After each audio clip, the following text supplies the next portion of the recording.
నెలల ఎదురుచూపులకు తెర.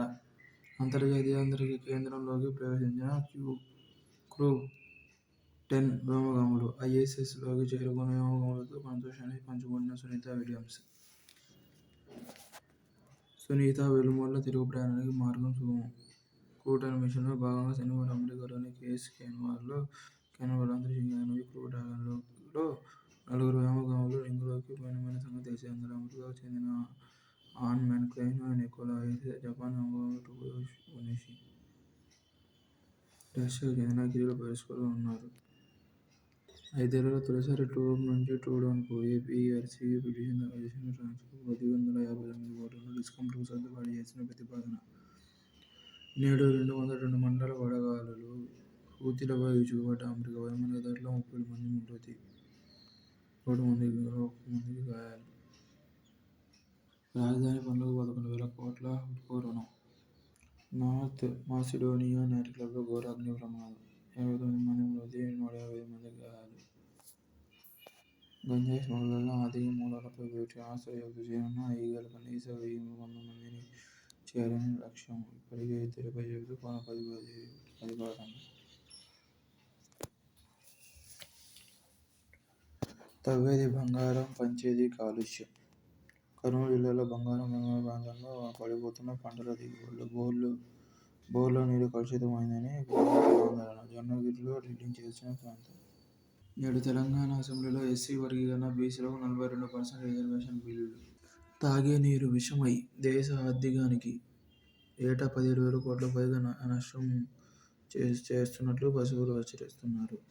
మరోవైపు ఇటీవల మహారాష్ట్రలో జీబీ సిండ్రోమ్ ఉధృతికి నీటి కాలుష్యం ఒక కారణమని తేలింది. కలుషిత జలాల కారణంగా సంభవిస్తున్న ఇలాంటి విపత్తుల తీవ్రత నానాటికీ పెరిగిపోతుండడం ఆందోళనకరం. 323 నదుల నీటి నాణ్యత దెబ్బతిన్నట్లు అధికారిక సమాచారం వెల్లడిస్తోంది. సింగపూర్, డెన్మార్క్, చిలీ, స్వీడన్ వంటివి జనగణనను కంటికి రెప్పలా కాచుకుంటూ తమ పౌరులకు పరిశుభ్రమైన నీటిని అందిస్తున్నాయి. అమెరికా భూమధ్యరేఖలో స్విట్జర్లాండ్, సింగపూర్లు మేలైన విధానాలను పాటిస్తున్నాయి. వీలును బట్టి వాటిని మన దగ్గర అమలు చేయాలి. కొత్త జలాలను శుద్ధి చేసి పారిశ్రామిక సాగు వ్యవస్థలకు వినియోగిస్తే నీటి ఎద్దడిని కొద్ది మేరకు తగ్గించవచ్చు. అందుకోసం మురుగు శుద్ధి కేంద్రాలను తగినన్ని నెలకొల్పాలి. అమృత్ పథకంలో భాగంగా చేపట్టిన ఎన్టీపీ నిర్మాణాన్ని త్వరితగతిన పూర్తి చేసి వినియోగానికి తీసుకురావాలి. నమామి గంగా నదిని స్వచ్ఛంగా మార్చే నమామి గంగే శ్రీకారం చుట్టూరు ప్రధాని మోదీ ఈ కార్యక్రమంలో పూర్తి రాష్ట్ర ప్రభుత్వాలు, స్థానిక సంస్థలు సైతం బాధ్యతగా నీటి వనరుల రక్షణకు నడుం కట్టాలి. దేశ జనాభాతో పాటు ప్రజల ఆదాయమూ గత 15 ఏళ్లుగా పెరుగుతూ వచ్చింది. కోడి మాంసం, కోడి గుడ్ల వినియోగం పెరిగి డిమాండ్ ఇనుమడించింది. రానున్న దశాబ్ద కాలంలో దేశ జనాభా 150 కోట్లు దాటి 2047 నాటికి 160 కోట్లకు చేరనుందని అంచనా. పౌల్ట్రీ రంగ ప్రస్తుత పరిస్థితి ఆశాజనకంగా ఉంది. భారత్ ఏటా 35 కోట్ల లేయర్ల కోళ్లను ఉత్పత్తి చేస్తుంది. దేశంలో వారానికి 1.1 కోట్ల బ్రాయిలర్లు, 12,000 కోట్ల కోడిగుడ్లతో పాటు 4.5 కోట్ల టన్నుల కోడి మాంసం ఉత్పత్తి అవుతుంది. 2047 నాటికి లేయర్ కోళ్ల సంఖ్య 130 కోట్లకు, బ్రాయిలర్ల సంఖ్య 65 కోట్లకు చేరుతుందని అంచనా. ఈ ప్రగతి దేశంలో ఉత్పత్తి అయ్యే కోడిగుడ్ల సంఖ్యను దాదాపు 61,000 కోట్లకు చేర్చే అవకాశం ఉంది. ఈ మేరకు దాణా ఉత్పత్తిలో పురోగతి సాధించాల్సి ఉంది. దాణా డిమాండ్ ప్రస్తుతం ఉన్న 5 కోట్ల టన్నుల నుంచి 2035 నాటికి 11.5 కోట్ల టన్నులకు, 2047 నాటికి 18 కోట్ల టన్నులకు పెరగవచ్చు. మన దగ్గర ఉన్న మొక్కజొన్న దిగుబడి హెక్టారుకు 3-4 టన్నులే. అదే అమెరికాలో అయితే 10-12 టన్నులు, చైనాలో 6-7 టన్నుల మేర ఉంటుంది. 2040 నాటికి 12 కోట్ల టన్నుల దిగుబడి సాధించాలంటే భారత్ తన మొక్కజొన్న ఉత్పాదకతను మూడింతలు పెంచాలి. ఇందుకు ఏటా 4.8% కాంపౌండెడ్ వృద్ధి (CAGR) సాధించాల్సి ఉంటుంది.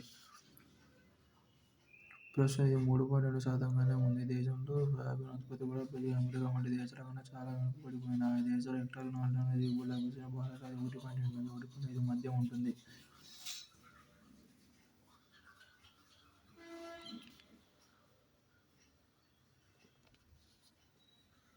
కోళ్ల దాణాలో ఎదురయ్యే సవాళ్లను అధిగమించడానికి బర్రె రంగ సంస్థలు కృషి చేయాల్సి ఉంది.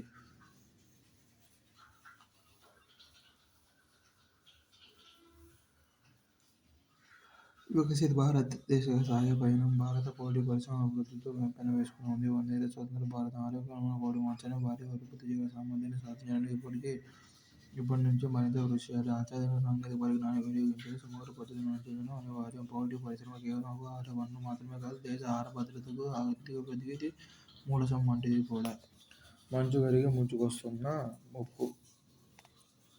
భూతాప పెరుగుదల కారణంగా అనేక అనంతరాలు దాటుతున్నాయి. దేశాల కుంటలు, తుఫానులు, వరదల తరహా పరిస్థితులు సంభవిస్తున్నాయి. ముఖ్యంగా హిందూకుష్, హిమాలయ ప్రాంతాల్లో మంచు వేగంగా కరిగిపోవడం తీవ్ర ఆందోళన కలిగిస్తుంది. భూతాపాన్ని కట్టడి చేయకపోతే అక్కడి హిమనదులు 2030 నాటికి 75% మేర మంచును కోల్పోయే ప్రమాదం ఉంది.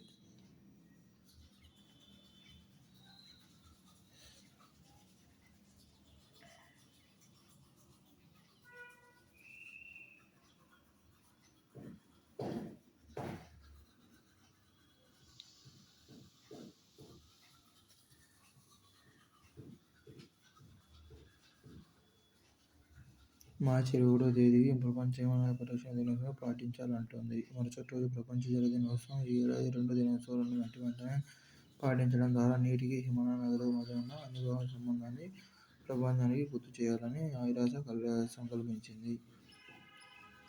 ఉష్ణోగ్రత పెరుగుదలను 1.5°C దగ్గర పరిమితం చేయాల్సిన అవసరాన్ని ప్రపంచ దేశాలకు ఐరాస గుర్తు చేస్తుంది. ఈ క్రమంలోనే మే నెలలో ఈసారి అంతర్జాతీయ హిమాలయ సంరక్షణ మహాసభను నిర్వహించనుండడం విశేషం. అమరావతిలో 58 అడుగుల పొట్టి శ్రీరాముల విగ్రహం. 125వ జయంతి సందర్భంగా ఏడాది పాటు ఘనంగా ఉత్సవాలు. సీఎం చంద్రబాబు వెల్లడి. ఈ వారంలో ట్రంప్ పుతిన్ చర్యలు. మహారాణా ప్రతాప్ వారసుడు అరవింద్ సింగ్ మేవాడ్ కన్నుమూత. చంద్రయాన్ 5 ప్రాజెక్టుకు కేంద్ర ఆమోదం. ఇస్రో చైర్మన్ వెల్లడి. కులం గురించి మాట్లాడితే ఊరుకోరు మంత్రి గడ్కరీ. పాక్కు మరో జలాంతర్గామిని అందజేసిన చైనా. 8 హెంగోర్ క్లాసిక్ జలాంతర్గాముల కోసం చైనాతో పాకిస్తాన్ దాదాపు $5 బిలియన్ విలువైన ఒప్పందం కుదుర్చుకుంది. అందులో భాగంగా రెండో జలాంతర్గామి హువై ప్రోవిన్స్లో అందజేసినట్లు చైనా మీడియా ఆదివారం తెలిపింది. ఒక్క జలాంతర్గాములే కాదు, ఇటీవల కాలంలో 4 అధునాతన నౌకా ఫ్రిగేట్లను కూడా పాకిస్తాన్కు డ్రాగన్ అందజేసింది. పాక్తో శాంతికి యత్నిస్తే ద్రోహం ఎదురైంది. ఫెడ్ బ్యాంకు ఇచ్చిన పాడ్కాస్ట్ ముఖాముఖిలో ప్రధాని మోదీ. ఐఐటీ తరహాలో ముంబైలో ఐఐసిటి. నేటి నుంచి రెజీనా డైలాగ్. 120 దేశాల ప్రతినిధుల హాజరు. ప్రపంచ రాజకీయ ఆర్థిక పరిస్థితులపై చర్చించడానికి 3 రోజుల పాటు నిర్వహించే 10వ రెజీనా డైలాగ్ ప్రధాని మోదీ సోమవారం ఢిల్లీలో ప్రారంభించారు. న్యూజిలాండ్ ప్రధానమంత్రి క్రిస్టోఫర్ లక్సన్, అమెరికా జాతీయ నిఘా డైరెక్టర్ తులసి గబ్బార్డ్, ఉక్రెయిన్ విదేశాంగ మంత్రి ఆండ్రీ సైబియాతో పాటు 125 దేశాలకు చెందిన 3,500 మంది ప్రతినిధులు దీనిలో పాల్గొనబోతున్నారు. మొత్తం 5 రోజుల పర్యటనకు లక్సన్ ఆదివారమే ఢిల్లీకి చేరుకున్నారు. ప్రధానిగా మన దేశానికి ఆయన రావడం ఇదే తొలిసారి. ప్రతినిధుల్లో 20 దేశాల విదేశాంగ మంత్రులు ఉంటారు. తొలిసారిగా తైవాన్ ప్రతినిధి బృందం కూడా హాజరు కానున్నది. విదేశీ వ్యవహారాల శాఖతో అబ్సర్వ్డ్ రీసెర్చ్ ఫౌండేషన్ అనే సంస్థ దీనిని నిర్వహిస్తుంది. కాలచక్ర ప్రజలు, శాంతి, భూగోళాన్ని ఇతివృత్తంతో చర్చలు జరగనున్నాయి. ఇంటర్నేషనల్ మాస్టర్ లీగ్ విజేత ఇండియా. ఫైనల్స్లో వెస్టిండీస్పై ఘన విజయం. రక్షణ రంగానికి విద్యుత్ వాహనం. బెంగళూరుకు చెందిన విద్యుత్ వాహన అంకుర సంస్థ ప్రవేగ్స్ ఆవిష్కరించిన ఆల్ టెరైన్ స్టీల్త్ వాహనం వీర్కు IDEX పురస్కారం లభించింది. వ్యూహాత్మక రక్షణ అవసరాల ప్రపంచంలోని తొలి ఆపరేషన్ లీవ్గా దీన్ని డిజైన్ చేశారు. ఉత్తమ సేవలకు అరుదైన గౌరవం. KGH సైనికుల సర్జరీ విభాగానికి బాల పరమేశ్వరరావు పేరు. బోడో ఒప్పందంతో శాంతి అభివృద్ధి. కేంద్ర హోంమంత్రి అమిత్ షా వెల్లడి. క్రయోజనిక్ ఇంజన్కు flight acceptance high altitude testing విజయవంతం.